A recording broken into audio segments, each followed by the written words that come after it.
দীর্ঘ ১৭ বছর পর দেশে ফিরলেন তারেক রহমান। যাত্রায় সাথে আছেন স্ত্রী জুবাইদা, মেয়ে জাইমা রহমান। রাজকীয় সংবর্ধনা জানাতে ঢাকায় লাখ লাখ মানুষ।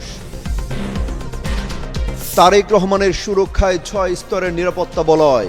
বিমানবন্দর থেকে গুলশান পর্যন্ত থাকবেন আইন শৃঙ্খলা বাহিনীর সদস্যরা। কোনো ধরনের শঙ্কা নেই বলছে ডিবি। ৬৩১৪ দিন পর বাংলাদেশের আকাশে দেশে ঢুকেই তারেক রহমানের আবেগঘন পোস্ট। বিমানবন্দরে নেমেই সরাসরি যাবেন ৩০০ ফিটে। তারেক রহমানকে রাজকীয় সংবর্ধনা দিতে রাত থেকে রাজধানীতে বিএনপির নেতাকর্মীরা। তীব্র শীতেও কানায় কানায় পূর্ণ ৩০০ ফিট এলাকা। বিমানবন্দর থেকে সংবর্ধনা স্থলে যাবেন তারেক রহমান। সেখান থেকেই সরাসরি মায়ের হাসপাতালে যাবেন। শুক্রবার জিয়ারত করবেন জিয়ার মাজার। লন্ডনের হিথ্রো বিমানবন্দর থেকে যাত্রা শুরু করেছেন বিএনপির ভারপ্রাপ্ত চেয়ারম্যান তারেক রহমান। প্রায় ১৭ বছর পর তারেক রহমানের দেশে ফেরার এই যাত্রায় তার সঙ্গে আছেন স্ত্রী ডাক্তার জুবাইদা রহমান এবং মেয়ে ব্যারিস্টার জাইমা রহমান।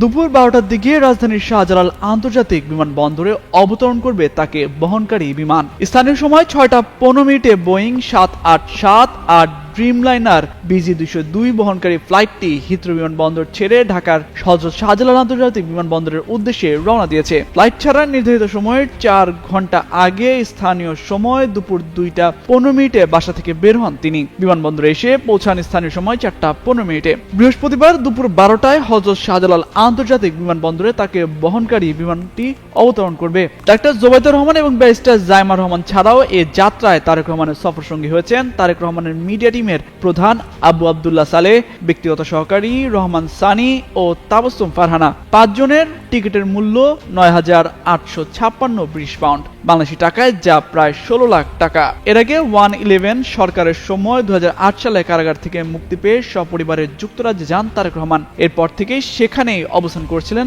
স্ত্রী ডাক্তার জুবাইদা রহমান কয়েকবার দেশে এলেও তারেক রহমান দেশে ফিরতে পারেননি। অবশেষে দুপুরে দেশের মাটিতে পা রাখার মধ্য দিয়ে শেষ হতে যাচ্ছে তার দীর্ঘ ১৭ বছরের অপেক্ষা। দীর্ঘ নির্বাসিত জীবন শেষে দেশের মাটিতে পা রাখতে যাচ্ছেন তারেক রহমান। এরই মধ্যে তাকে সংবর্ধনা জানাতে জনস্রোতে পরিণত হয়েছে রাজধানীর ৩০০ ফিট এলাকা। এদিন ৬ স্তরের নিরাপত্তার চাদর দিয়ে নিশ্ছিদ্র নিরাপত্তা ব্যবস্থা থাকবেন বিএনপির ভারপ্রাপ্ত চেয়ারম্যান। হযরত শাহজালাল আন্তর্জাতিক বিমানবন্দর থেকে ৩০০ ফিট রোডে সংবর্ধনা স্থল হয়ে এবার কেয়ার হাসপাতাল যাবেন তিনি। তার নিরাপত্তা নিশ্ছিদ্র করতে বিমানবন্দরের ইয়েলো জোন থেকে পুরো ১২ ঘন্টা ছায়ার মতো বিএনপির ভারপ্রাপ্ত চেয়ারম্যানের চারপাশে ঘিরে থাকবে আইন প্রয়োগকারী সংস্থা সহ বিভিন্ন সংস্থার সদস্যরা।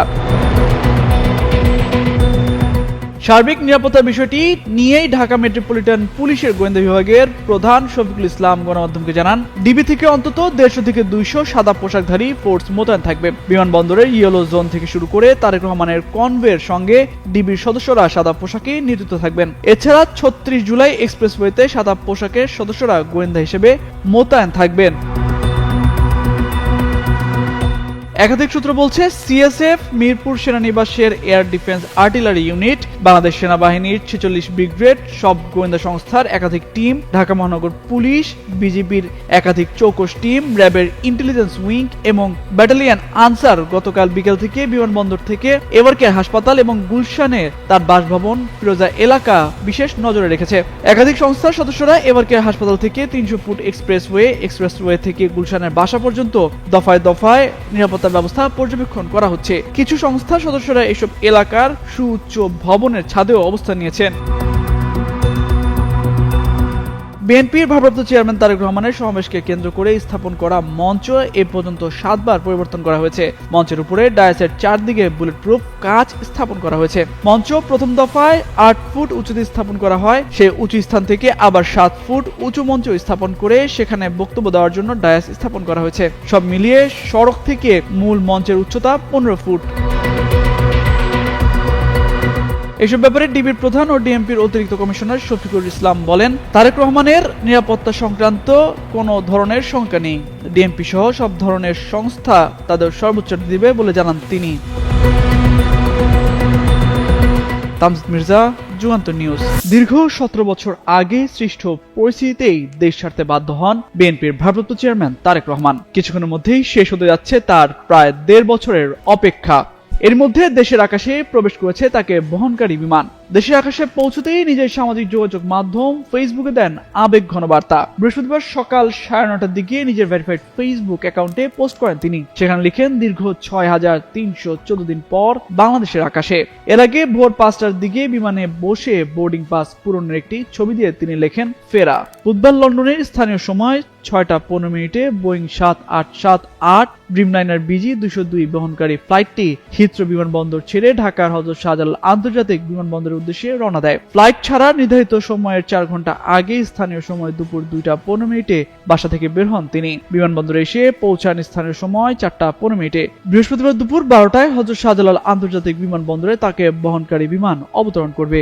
বিএনপির ভারপ্রাপ্ত চেয়ারম্যান তারেক রহমানের স্বদেশ প্রত্যাবর্তন ঘিরে উৎসবের আমেজ বিরাজ করছে দলের নেতাকর্মী ও সমর্থকদের মধ্যে। বৃহস্পতিবার গণসংবর্ধনার আয়োজন করেছে দলটি। রাজধানীর 300 ফিট এলাকায় প্রস্তুত মঞ্চ। ইতিমধ্যে দেশের বিভিন্ন এলাকা থেকে আসতে শুরু করেছে অগণিত মানুষ। তীব্র শীত উপেক্ষা করে সংবর্ধনা স্থল জনস্রোতে পরিণত হয়েছে। ভোরেই পরিপূর্ণ হয়েছে মঞ্চ এলাকা। অনেক নেতাকর্মী খোলা আকাশের নিচেই রাত কাটিয়েছেন। এখনো বিভিন্ন এলাকা থেকে নেতাকর্মীরা আসছেন। প্রায় 17 বছর পর লন্ডন থেকে দেশে ফিরছেন তারেক রহমান। তার স্বদেশ প্রত্যাবর্তনকে স্মরণীয় করে তুলতে এবং রাজকীয় সংবর্ধনা দিতে এ মঞ্চ নির্মাণ করা হয়েছে। তার আগমন উপলক্ষে রাজধানী সহ বিভিন্ন জেলা থেকে নেতাকর্মীরা সংবর্ধনা স্থলে উপস্থিত হতে শুরু করেছেন। স্লোগান, প্লাকার্ড ও উচ্ছ্বাসে পুরো মঞ্চ এলাকাকে উৎসবমুখর পরিবেশে পরিণত করেছে। গেল বুধবার সকাল থেকেই মঞ্চের শেষ মুহূর্তের কাজ ও সজ্জার প্রস্তুতি প্রায় সম্পন্ন হয়েছে। ব্যানার, পতাকা, তরুণ ও আলোকসজ্জায় সাজানো মঞ্চ এলাকা পরিদর্শনে নেতাকর্মী হাজির হচ্ছেন। অনেকেই আগের রাত থেকেই সেখানে অবস্থান নিয়েছেন। নিরাপত্তা নিশ্চিত করতে মঞ্চ ও আশপাশের এলাকায় পুলিশের পাশাপাশি সেনাবাহিনীর টিমও টহল দিচ্ছে।